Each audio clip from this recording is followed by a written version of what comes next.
What most people don't realize is that Elmore's favorite son is actually its biggest threat. We see a cute blue cat, but the clinical data tells a different story. He checks every box for a personality disorder that usually belongs in a high security prison. The crazy part is how he gets away with it every single time. We're going to look at the specific episodes that prove Gumball Watterson has no soul and no regrets. By the end of this, you'll see that his mischief is actually a pattern of cold, calculated sociopathy. This blue cat is not just a prankster. He is a one-man wrecking crew who ignores every social law in the book. Basically, his life is a series of events that would land anyone else in a juvenile hall for a very long time. For starters, let's look at the sheer scale of his destruction. In the episode called The Responsible, he and his brother Darwin managed to flood their entire house while they were supposed to be babysitting. We're talking about thousands of gallons of water destroying their home and threatening the safety of their younger sister. Most kids would be terrified or feel terrible about the cost, but for him, it was just another day of chaos. But here's the catch. It isn't just accidental mess-ups. In the episode titled The Scam, he actually orchestrates a town-wide heist to steal candy from everyone. He didn't just take a few bars. He conned the entire community for personal gain. This shows a total failure to conform to social norms, which is a major red flag. He treats the laws of Elmore like they are just suggestions that don't apply to him. Whether it is property damage or stealing, he risks everything just to get what he wants in the moment.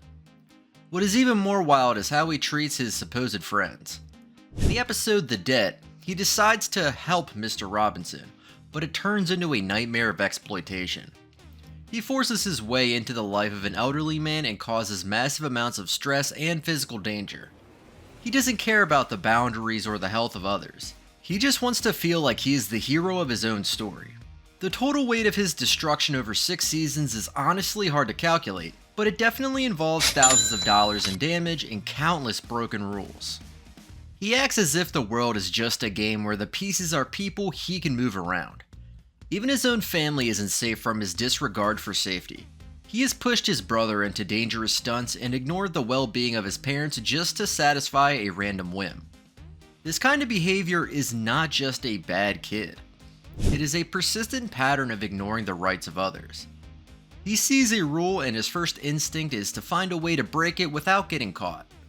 If he were real, the legal system would have a field day with his history of vandalism and fraud. This leads us to a much more calculated side of his personality that involves his silver tongue. His ability to lie is one of his most used tools, and he does it with zero hesitation. It isn't just about getting out of trouble, he lies to control how people perceive him. In the episode The Pressure, Gumball fabricates an entire story about kissing a girl just to maintain status within his friend group. He manipulates social dynamics without a second thought. This is classic deceitfulness for personal gain. Yeah, about that. His lies often hurt the people he claims to love. In The Gee, he mocks his own mother and hides his true feelings to avoid a direct conversation, using deception to navigate his home life. He acts like a total narcissist, often reviving toxic relationships just because he craves attention. Look at his rivalry with Rob. He literally fought to keep a nemesis because he couldn't stand not being the center of someone's world. And get this, he is incredibly impulsive. He doesn't plan for the future. He acts on whatever feeling pops into his head at that exact second. In The Triangle, his envy of Darwin's musical talent drives him to make snap decisions that sabotage his own brother. He doesn't stop to think about how much Darwin does for him, he just sees someone else doing better and reacts with a need to bring them down.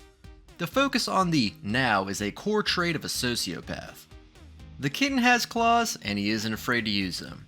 The crazy part is how quickly he flips from friend to physical threat. In the rerun, he attacks Rob with a level of aggression that is honestly scary for a 12-year-old. He isn't just defending himself, he is lashing out with pure hostility.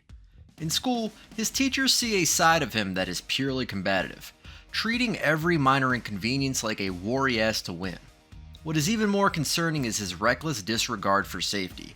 During The Parasite, he actually comes close to poisoning a character named Jody because he is annoyed by her relationship with his sister. He didn't stop to think about the lethality of his actions, he just wanted her gone.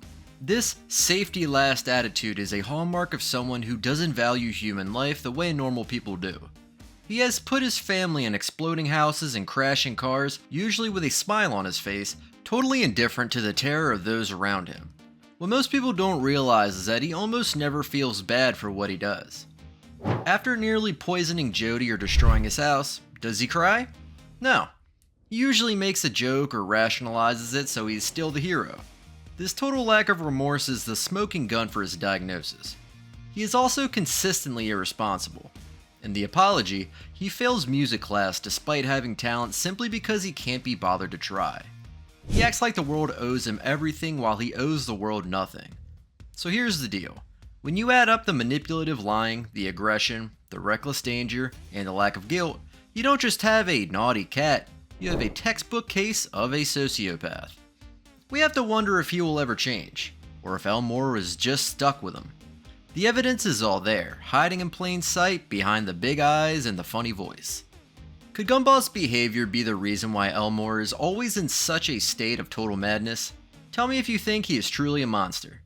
Subscribe for more deep dives. Would you like me to analyze another character from Elmore to see if they're also hiding a dark secret? Let me know in the comments.